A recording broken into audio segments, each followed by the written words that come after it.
The following is a special presentation of Tony Kurre Radio. Welcome back to the UAB Director's Chair. He's the athletic director for your UAB Blazers. I'm sitting here, he's on my left, and on my right, I'm looking at the UAB Blazers, I was going to say request line. I'm thinking we have phones over here. It's not a request line, although you can request things, info at TonyKurreRadio.net, but I'm looking at their website right now, and of course, I see where you just hired a brand new golf coach. We don't really talk a lot about other sports because, you know, obviously we want to talk about things that really people care about, and I think the UAB fan nation loves everything that you're into. I'm wearing my shirt today. I was actually I want to give a big howdy-ho to a dermatologist of Birmingham, the Alabaster branch today, a young lady there who's a psychologist from UAB. She's like, I love seeing that shirt. She asked me if I was on the staff. I said yes. I said, if you have any questions, please call Mark Ingram. He's just below. He's just below me. Yeah, I said he's just below me. If you need tickets, that's the man to call.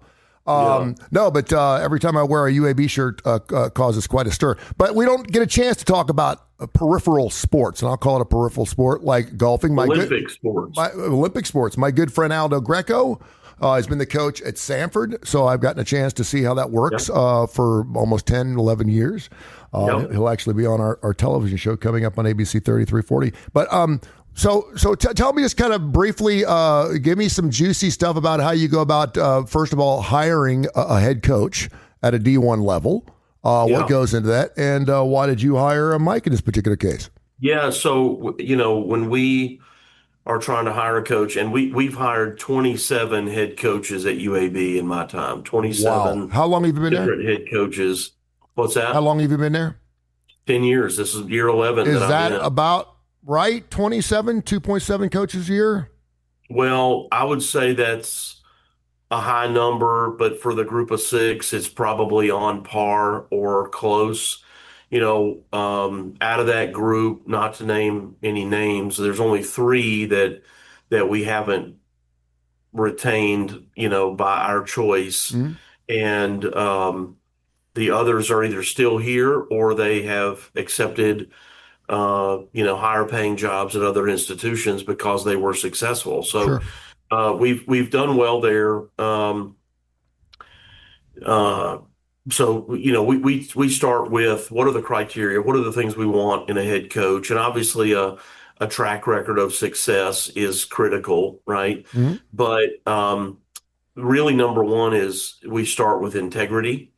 And that sounds like a nice thing to say publicly. That sounds like, you know, what the board or a president would want to hear out of the athletic director. And it is, but it's also, it's dead on true. And here's why. So with a sport like golf, where there's only one assistant coach, the impact here, the ripple effect is a little bit less, and the roster size is smaller.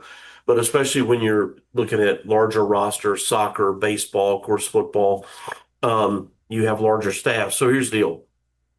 If the head coach is a person of, you know, a real high character person, they're not, what that means is they're not going to cheat, not intentionally. The rule book is like this thick, and it's always changing, and it's easy to forget, like, hey, I saw that have they amended that rule, or are they just discussing that rule? Did they vote on that yet? I thought that passed. No, it didn't pass yet. No, it went to committee. It didn't. You know, it's hard to keep track of that sometimes. And so it's easy to do things by mistake. But I'm talking about if you're a high character person, you're not going to intentionally cheat. Why does that matter? Well, number one, that means then they're going to go hire people that think like them. They're not going to hire people who intentionally cheat, right? And then without even realizing it, they go recruit student athletes that are high character kids. And those high character kids get in less trouble off the field. And they also, do better in school.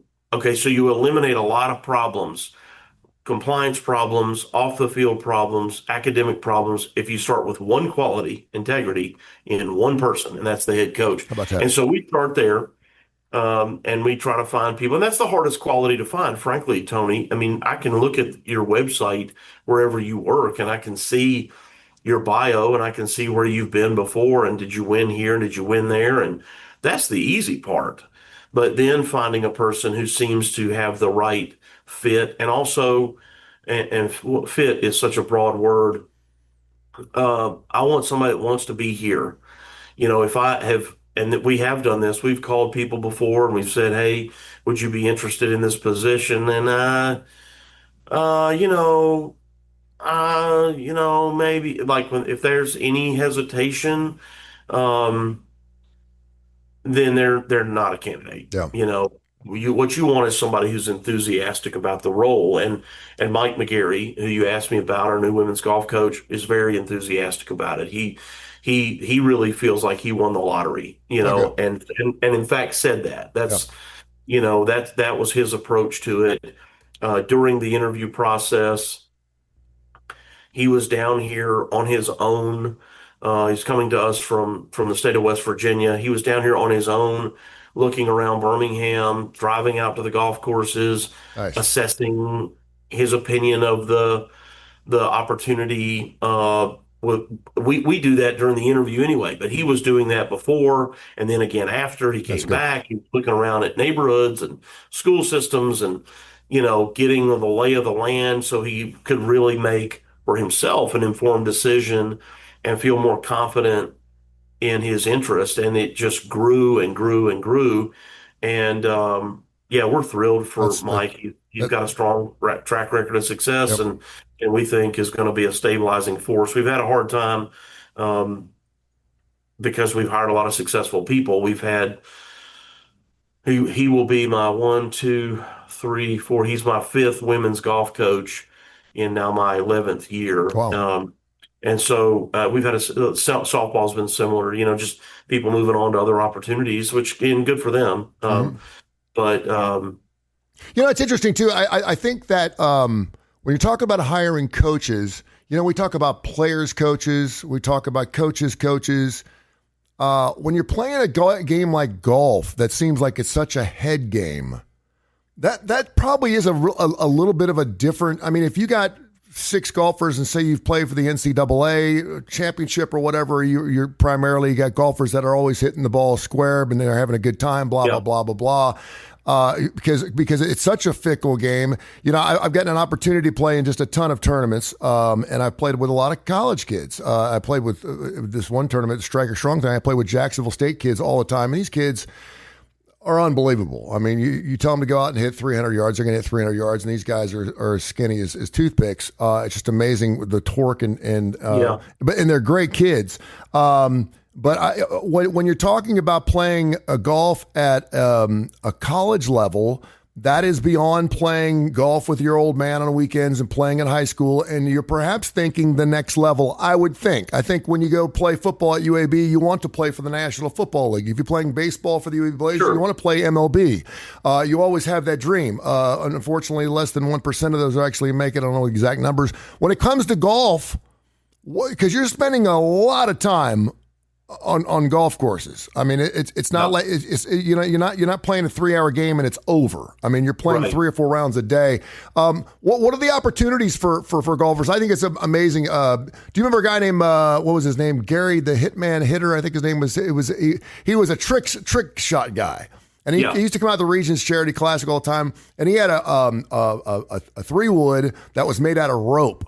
And he could actually hit a golf ball using a rope, and he could get 2 balls to kiss in the air. And this guy, and I'm thinking to myself, this guy can do this with a golf ball. Why is he on the PGA? And he said, I'll right, tell you why. He said, I can shoot 72 all day, but I can't shoot 67, 68. He said, it's yeah, those 4 strokes that make the yeah, difference. Because I can shoot par all day long. He said, but it's those strokes in between, those yeah, 4 or 5 strokes that you got to make up every single day. That's how difficult a right. sport is. But when you talk about these kids, I mean, what's their opportunities of playing at the next level, and how often do they Yeah. do that? Do they go to the PGA, the Excellent. LPGA? Yeah, I mean, pro golf for men and women is really strong, not just in our country, but internationally. And there's a lot of different tours for them at different levels, not just the PGA and the LPGA.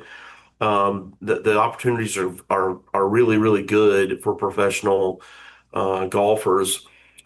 One of the things, as you were talking, that has been a bit of a shift for us here is continuing to make sure that we're recruiting kids who have that desire. Hmm. You want to recruit a kid out of high school who wants to play professionally. That's a young man or a young woman, not just, yeah, I'd like to play in college, and that is the ultimate end goal.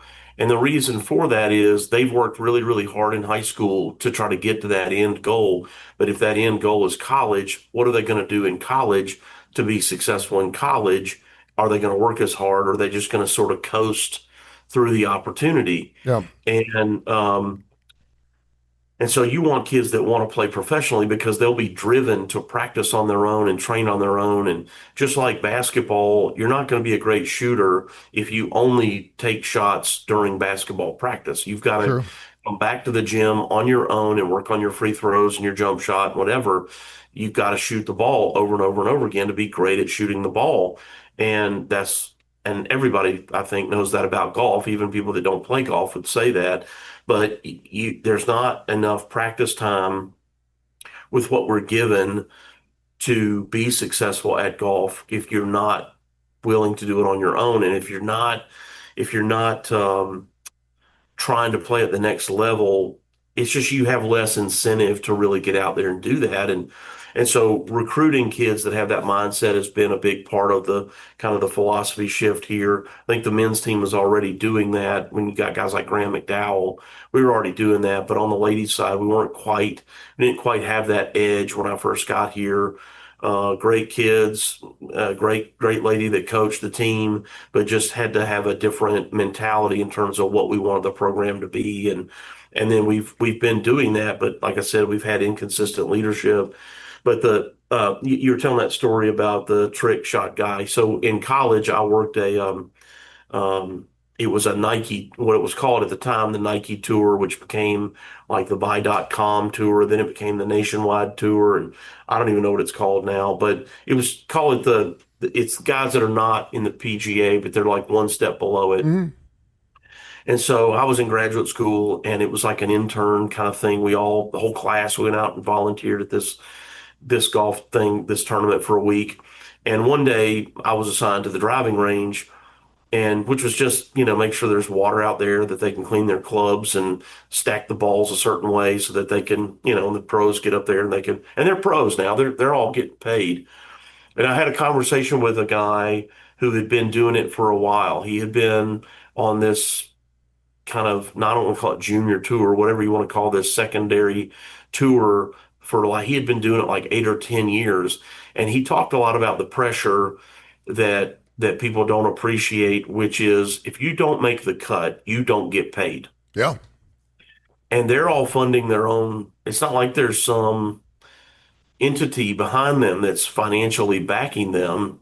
Some of them do have some small sponsors, which is for equipment, mainly, but they're not traveling around in jets, Mm. and it's like, hey, if I make this putt, I make the cut, which means I at least get a paycheck of some size. Mm. It may be $1,500, but it's $1,500 that helps them go and get the hotel room at the next place and eat. And you'd And be amazed how many guys on the senior tour play that way. oh There's a no, I'm lot not of guys on the amazed. senior tour that I mean, now you go to play some of these tours and everyone gets paid. Everyone's getting, and they love the fact like when they come down here that they'll do their laundry and stuff for you. They think that's super cool because old guys. Of course they do. I mean, When you the little forget perks, these things that they Yeah. are living out of their cars. they really are. You look at the highest, you look at Scotty Scheffler and you go, okay, he's not living out of his car. Tiger Woods not living out of his car. No, but like a lot of these dudes, they got like a van Mhm. and they're sometimes sleeping in that van and they're trying to get from here to there. And so anyway, there's a lot of pressure. And one of the things I thought was fascinating, you're talking about this guy, he's doing all these trick shots. So I was watching this one guy hit balls. He had a 3-wood, and I mean, just screaming this ball. It was just like this beautiful, rise shot. It land way out in the woods. Yep. And I was just watching him, and I was like, man, this dude he can't make the pros. I mean, it looked like he had hit the ball 280 yards. He hit like 10 of them, and they landed, inside of a hula hoop together. And then he just hooked one. And I thought, well, there's the answer, right? He just Yeah. went straight left. And then he did it again. And then he hit one and it went fade to the right, and he faded to the right, and then he hit it straight again. And I was like, oh no, wait a minute. He meant to do that. Oh, yeah. And that's when I was really like, how is this guy not on the tour? And it's what Mhm. you're talking about. It's like maybe he can't putt, or he's really, really good at a lot of things, just not I mean, they're elite, Yeah. and yeah, it's a very difficult sport. Um, you have two coaches out on the course, and you can have the rules have changed there. They can walk around with the kids. They can caddy for them if they want. And a big part of their success is understanding, hey, Tony, you might be a player that we just should not talk to you at all. Mhm. We should not talk to you at all because it just messes up your game. But I might be a guy that likes it. I like to talk. I want it. That distraction is good for me. I need to talk about where are you going on vacation, coach? Like maybe that's good for me. And then the other thing is, particularly with young players, they all play as individuals out on all these tournaments, but college golf is a team sport. And what does that mean? It means we're going to add all of our scores together, and that's our total score. And you go, well, okay, but that's kind of the same thing. Yes and no. There are times where these kids, when they're only playing for themselves, I want you to think about the par five. They've hit this long, these guys mash the ball. Mhm. They hit this ball, and the young ladies too. They hit this ball out in the fairway, and they're sitting there going, okay, however far away I am, if I take this fairway wood, I can hit this thing on the green. I know I can. I know I can. Mhm. But there's a pond in front of that green. So if they mishit it and they hit it in the water, now they're going to have stroke penalties. Yeah. But they get excited about going back to the clubhouse and everybody going, "Oh my gosh, you made eagle or birdie or whatever." And how that helped the team. That's what they're thinking. Yeah. But the coach needs to be there to say, hey, look, this is the first round. That is not a challenge. That is not a chance we need to take.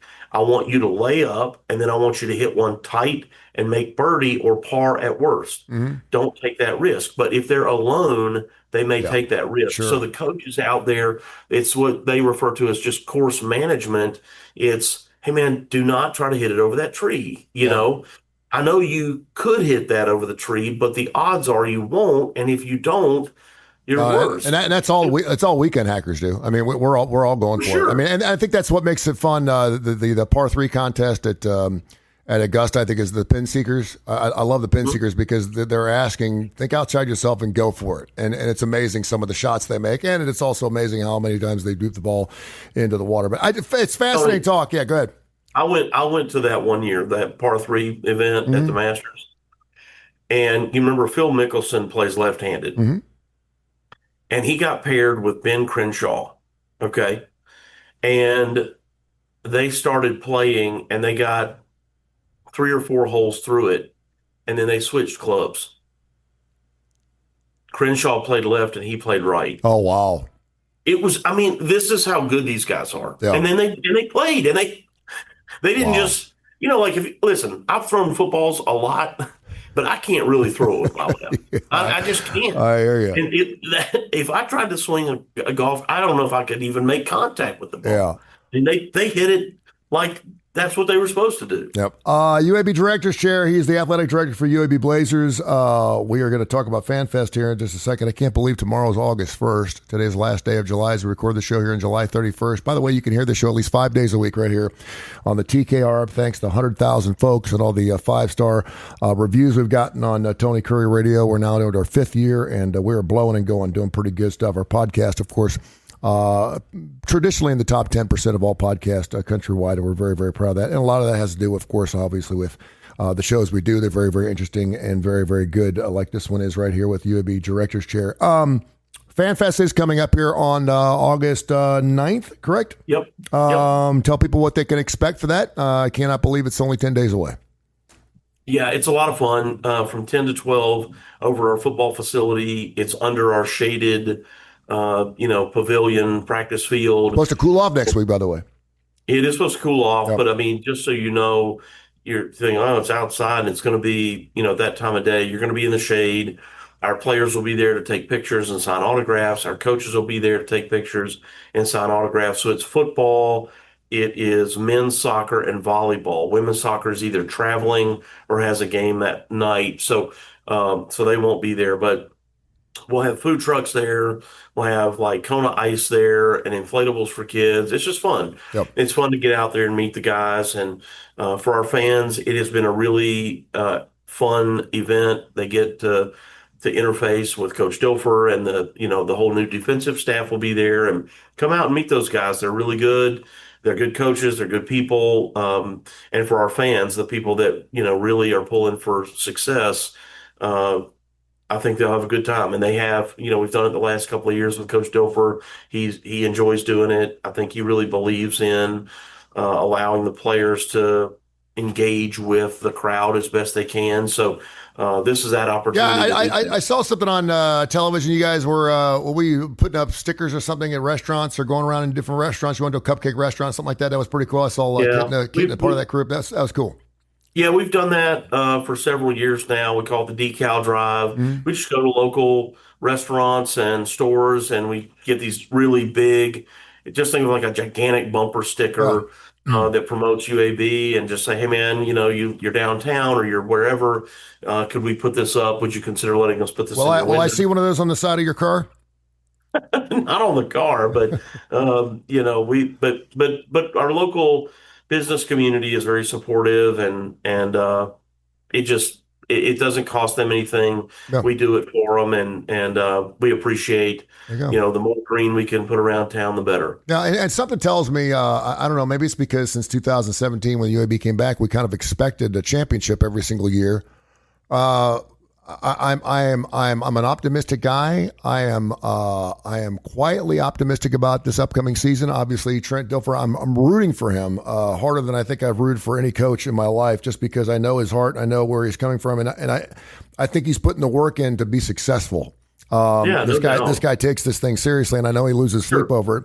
And so I'm praying that he does have that season where we can go to a bowl game and we can build something here. We can look back on this and go, oh my gosh, the first couple of years, man, we were winning 4 or 5 ball games. It sucked, blah, blah, blah, blah. Now look at it. So hopefully that'll happen. Well, we certainly can, Tony. And the thing that is different for all of us as fans is we have no idea how good we're going to be, and we have no idea how good anybody else is going to be. Mm-hmm. So when fans ask, oh, how are we going to be this season? That's a typical question. Well, in the past, what we all grew up with was we know what we've got coming back. Yep. Well, now, listen, we've always had 20 to 25 kids graduate. That's just normal. Mm-hmm.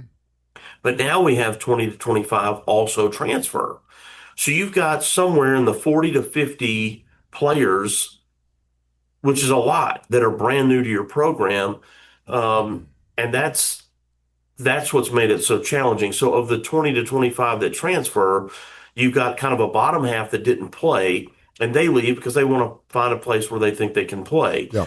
And then it's your top 10 to 15 that right now we can't. And when I say we, I don't just mean UAB. The American Conference, generally speaking, the Sun Belt, Conference USA, we can't afford to keep them. I mean, somebody just pays them a number that we can't afford to keep. And you have these rare cases where you'll see a kid say, no, I decided to stay. And good for him if that's what they do. But almost never can we afford to keep these kids. So then you lose your top 10 to 15. For us, it was probably 10 or 12 from last year's roster. And look, man, they're going to Georgia and Texas A&M and Florida State and Indiana and Arkansas. I mean, they're not. Was there some interest in Kitna?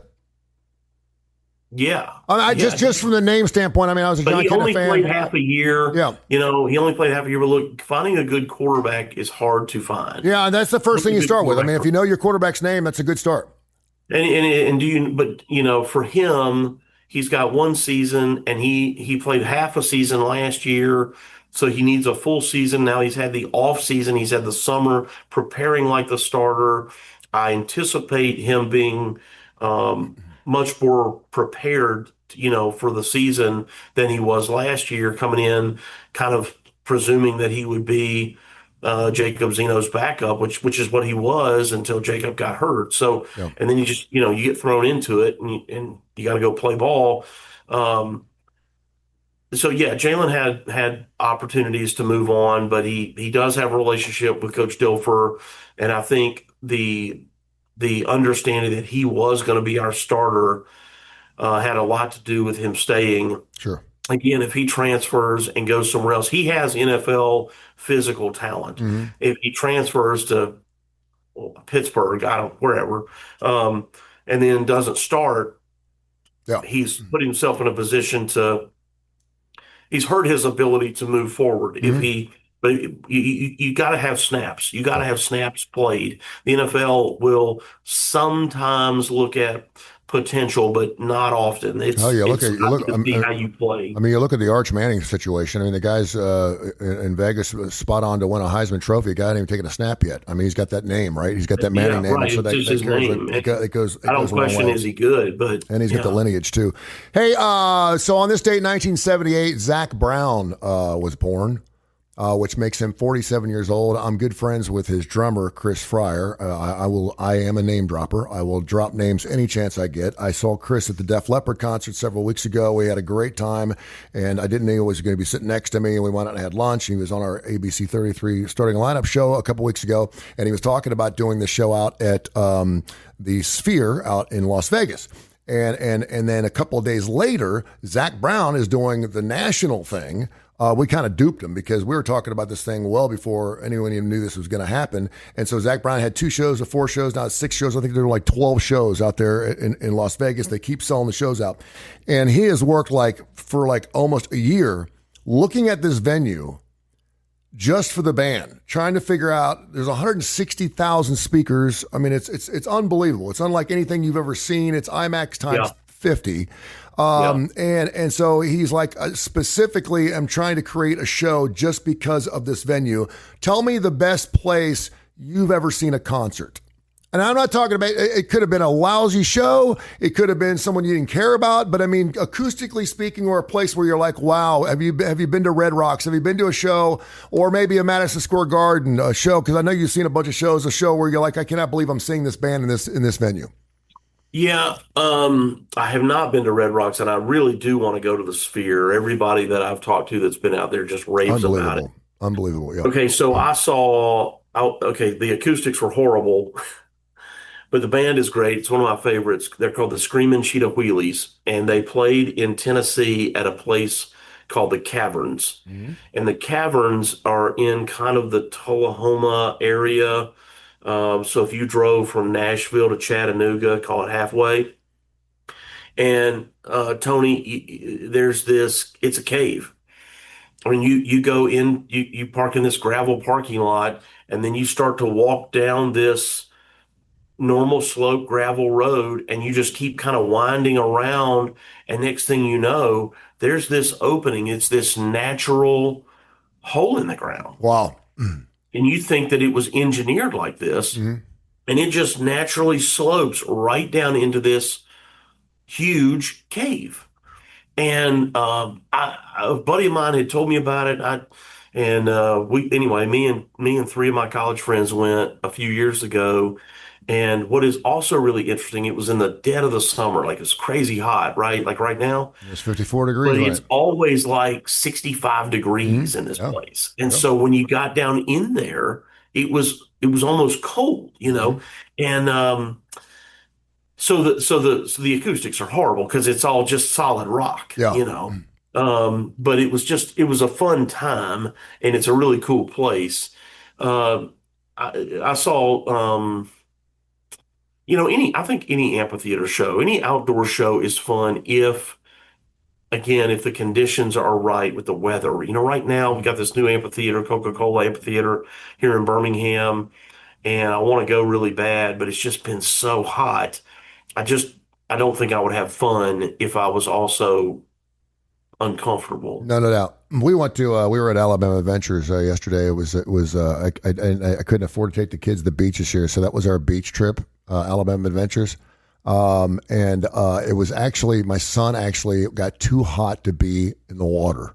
He's like, well, I said, where are you going? He goes, I got to go sit in the car. He goes, I got to turn the air conditioner on. He goes, I get almost overheated. I was like, well, get in the water. And he's like, I cannot cool it off. That's how hot it was. But it's supposed to cool off later this week. All right, great stuff, man. Thank you so much. Time flies by. That's 30 minutes, man. You're in the can. Thank you so much for everything you do. We're looking forward to Fan Fest again coming up here on August 9th. And tomorrow, of course, the first day of August, college football right around the corner, my friend. Can't wait. And looking forward to hold me back now. You know, let me know what I need to do to make this Tennessee UAB game happen, because I'm going. And I'd love to get together and maybe grab your Diet Coke or a cup of coffee or maybe some dinner, something in and around the game. Yeah, that'd be up there. fun. Well, get your season tickets now, Tony. Eat your Calhoun's and we'll chew on some bones and walk across the street. Does that sound good? Sounds good. All right, appreciate you, man. Thank you. This has been a special presentation of Tony Curry Radio.